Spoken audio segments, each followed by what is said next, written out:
എല്ലാ കൂട്ടുകാർക്കും മനിയാൻമയിലോട്ട് സ്വാഗതം. അപ്പോൾ ഇന്നത്തെ നമ്മുടെ റെസിപ്പി നല്ല നാടൻ ചിക്കൻ കറിയാണ്.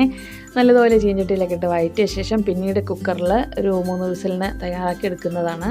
വളരെ പെട്ടെന്ന് തന്നെ തയ്യാറാക്കാൻ പറ്റും. ചുടുചോറിനോടൊപ്പം ദോശയും പൊറോട്ടയൊക്കെ കഴിക്കാൻ പറ്റിയ ഒന്നാം തരം റെസിപ്പിയാണ്. അപ്പോൾ എങ്ങനെയാണ് തയ്യാർ ചെയ്തെടുക്കേണ്ടത് നമുക്ക് നോക്കിയാലോ. ചിക്കൻ അവിടെ എടുത്തിട്ടുണ്ട്. നല്ലപോലെ കഴുകി വൃത്തിയാക്കി എടുക്കുക. മഞ്ഞൾപ്പൊടിയൊക്കെ ഇട്ട് കഴുകി നല്ലപോലെ വൃത്തിയാക്കി എടുത്ത ചിക്കനിലകത്തോട്ട് 1 teaspoon Kashmiri red chilli powder, സാധാരണ മുളക് പൊടി, ഇതിനാവശ്യമായിട്ട് സ്വല്പം ഉപ്പ്, മഞ്ഞൾപ്പൊടി, ചിക്കൻ മസാല, പിന്നെ പെരിഞ്ജീരകം, ഇത്രയാണ് ഇട്ട് കൊടുക്കുന്നത്. ഈ ഒരു മസാല ചിക്കനിൽ നല്ലതുപോലെ ഒന്ന് പുരട്ടി ഒരു 10-20 മിനിറ്റ് നേരം റെസ്റ്റ് ചെയ്യാൻ വേണ്ടി മാറ്റി വയ്ക്കുക. അപ്പോൾ എന്തായാലും മസാലയൊക്കെ ഇതിനകത്തോട്ട് പിടിച്ച് തരട്ടെ. ആ ഒരു സമയം നമുക്ക് തയ്യാറാക്കി തുടങ്ങാം. ചീഞ്ചട്ടിയിൽ വെളിച്ചെണ്ണ ചേർത്തിട്ടുണ്ട്. ഒരു 3 ടീസ്പൂൺ പെരിഞ്ജീരകം, പട്ട, ഗ്രാമ്പൂ, ഏലക്ക ഇതൊക്കെ ഇട്ട് കൊടുക്കുക. അതിനുശേഷം ചെറിയൊരു പീസ് ഇഞ്ചി, അതുപോലെ വലിയൊരു അല്ലി വെളുത്തുള്ളി മുഴുവനായിട്ട് എടുത്തിട്ടുണ്ട്. ഒരു 3 പച്ചമുളക്, ഇത് ഇത്രയാണ് ചേർത്ത് കൊടുക്കുന്നത്. ഇനി ആ ഇഞ്ചിയുടെയും വെളുത്തുള്ളിയുടെയൊക്കെ പച്ചമുളകൊക്കെ ഒന്ന് മാറി നല്ല ലൈറ്റ് ബ്രൗൺ കളറിൽ വരും. അപ്പോൾ ഒരു 10 മിനിറ്റ് ഇതുപോലെ തുറന്ന് വയ്ക്കുമ്പോഴത്തേനും നമ്മുടെ ഉള്ളിയൊക്കെ അവിടെ മൊരിഞ്ഞ് വന്നിട്ടുണ്ട്. ഇനി ഇതിനകത്തോട്ട് നമുക്കൊരു 3 വലിയ സവാള പൊടിയായി നുറുക്കിയതോടെ ചേർത്ത് കൊടുക്കണം. ഇനി ആ സവാള എണ്ണയിൽ കിടന്നാൽ നല്ല രീതിയിലൊന്ന് സോഫ്റ്റായി വന്നാൽ മാത്രം മതിയാവും. അപ്പോൾ ഉള്ളിയുടെ നിറമൊക്കെ ഒന്ന് മാറി അതിൻ്റെ പച്ചച്ചുവയൊക്കെ ഒന്ന് മാറി നല്ല രീതിയിലൊന്ന് മൊരിഞ്ഞ് വരും. ആ ഒരു സമയം വരെ ഒന്ന് തുറന്ന് വെച്ചിട്ട് ഒരു 10 മിനിറ്റ് ലൈറ്റ് ഒരു ബ്രൗൺ കളറൊക്കെ ആയി തുടങ്ങുമ്പോൾ നമുക്കിതിനകത്തോട്ട് ബാക്കിയുള്ള ചേരുവകൾ കൂടെ ചേർത്ത് കൊടുക്കാവുന്നതാണ്. അപ്പോൾ ഇതാ നമുക്ക് ഉള്ളിയൊക്കെ ഇവിടെ റെഡിയായി വന്നിട്ടുണ്ട്. ലൈറ്റ് ബ്രൗൺ കളറായി. ഇനി ഇതിനകത്തോട്ട് തക്കാളി ചേർത്ത് കൊടുക്കാം. ഒരു 4 വലിയ തക്കാളി നീളത്തിൽ അരിഞ്ഞതാണ്. അതുകൂടെ നമുക്ക് ഈ ഒരു സമയം ചേർത്ത് കൊടുക്കാം.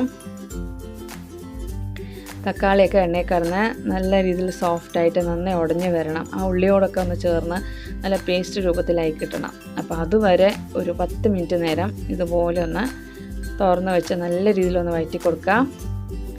ഈ തക്കാളിയൊക്കെ നന്നായി ഉടഞ്ഞ് വരുന്ന പരുവത്തിൽ അതുവരെ നമുക്കൊന്ന് വഴറ്റിയെടുക്കാവുന്നതാണ്. അപ്പോൾ അത് തക്കാളിയൊക്കെ നന്നായി ഒന്ന് ഉടഞ്ഞതാണ്ടോ പേസ്റ്റ് രൂപത്തിലായി വന്നിട്ടുണ്ട്.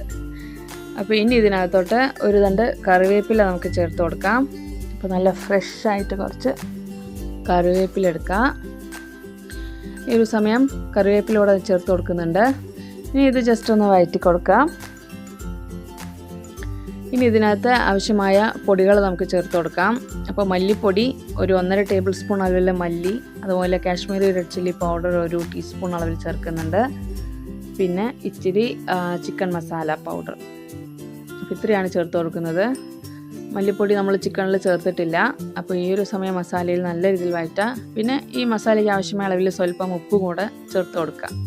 ഇനി ആ പൊടികളുടെ പച്ചമണമൊക്കെ ഒന്ന് മാറി നല്ല രീതിയിൽ എണ്ണയൊക്കെ തെളിഞ്ഞ് വരുന്നൊരു സമയം വരെ ജസ്റ്റ് ഒന്ന് വഴറ്റി കൊടുക്കുക. ഇപ്പോൾ തന്നെ നല്ല മസാലയുടെയൊക്കെ ഒരു മണം വരുന്നുണ്ട്. അപ്പോൾ ഇത് ഏകദേശം മസാലയൊക്കെ ഇവിടെ റെഡിയായി വന്നിട്ടുണ്ട്. ഇനി നമ്മൾ മസാലയൊക്കെ പുരട്ടി വെച്ചിട്ടുള്ള നമ്മുടെ ആ ഒരു ചിക്കൻ അത് ഈ ഒരു സമയം നമുക്ക് ചേർത്ത് കൊടുക്കാവുന്നതാണ്.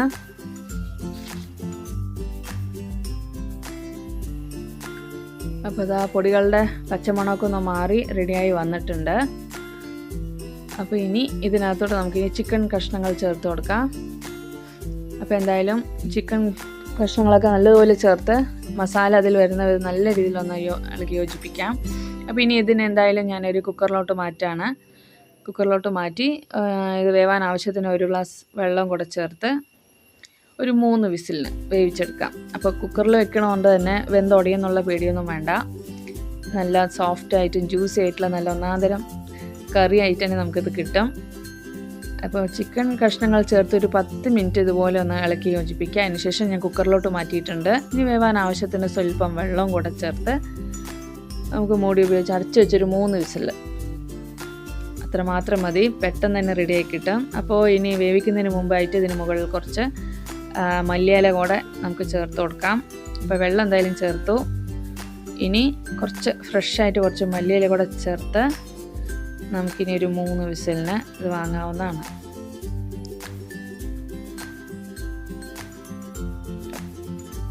അപ്പോൾ ഇത്രയേ ഉള്ളൂ. നല്ല ടേസ്റ്റി ആയിട്ടുള്ള നമ്മുടെ ചിക്കൻ കറി ഇവിടെ റെഡിയായി വന്നിട്ടുണ്ട്. ഈ ഗ്രേവിക്ക് തന്നെ നല്ല ടേസ്റ്റാണ്. ചുടുചോറിനോടൊപ്പം പൊറോട്ടയുടെ കൂടെയും ദോശയുടെ ഒക്കെ ഏതിൻ്റെ കൂടെയും കഴിക്കാൻ പറ്റിയ നല്ല ഒന്നാം തരം നാടൻ ചിക്കൻ കറിയാണ്. അപ്പോൾ വീഡിയോ ഇഷ്ടമായിക്കാമെന്ന് വിചാരിക്കണോ. വീഡിയോ ഇഷ്ടമായാൽ തീർച്ചയായിട്ടും ലൈക്ക് ചെയ്യുക, ഷെയർ ചെയ്യുക, സബ്സ്ക്രൈബ് ചെയ്ത് സപ്പോർട്ട് ചെയ്യാനും മറക്കരുത്. Thanks for watching.